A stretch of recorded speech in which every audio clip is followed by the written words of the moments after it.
ఆంధ్రప్రదేశ్ ముఖ్యమంత్రి నారా చంద్రబాబు సార్ కొత్త సంవత్సరంలో అన్నదాతల నోట్లే చక్కెర పోయకుండానే తీపి ముచ్చట చెప్పిండట. అగో ఇప్పుడు సీఎం సార్ అంత తీపి ముచ్చట ఆంధ్రప్రదేశ్ అన్నదాతలకు ఏం చెప్పిండే బాలన్న అంటారా?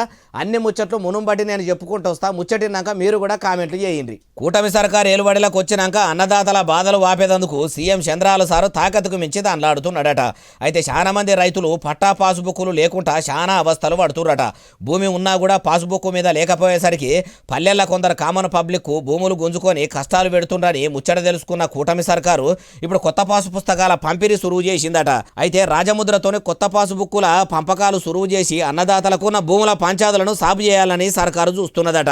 అయితే ఈ నెల 9 తారీఖు దాకా గ్రామ సచివాలయాలనే రైతులకు కొత్త పాసు పుస్తకాలు ఇస్తారట. కొత్త పాసు బుక్కుల ఏమన్నా పేర్లు గిట్ల తప్పు ఉంటే కూడా భయపడవలసిన పని లేదు. ఆఫీసర్లే ఇంటికి వచ్చి రైతుల బుక్కుల పేర్లు మంచిగా అరుచుకునే పని పెట్టుకుంటారని కూడా చెప్పుకొచ్చిండట.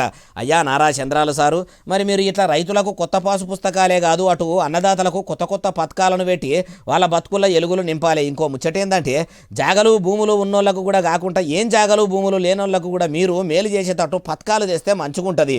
ఎందుకంటే ప్రభుత్వ ఫలాలు అందవలసింది ముఖ్యంగా వాళ్ళకే కదా సార్ అంటుర్రు ఈ ముచ్చటిన్నోళ్ళు.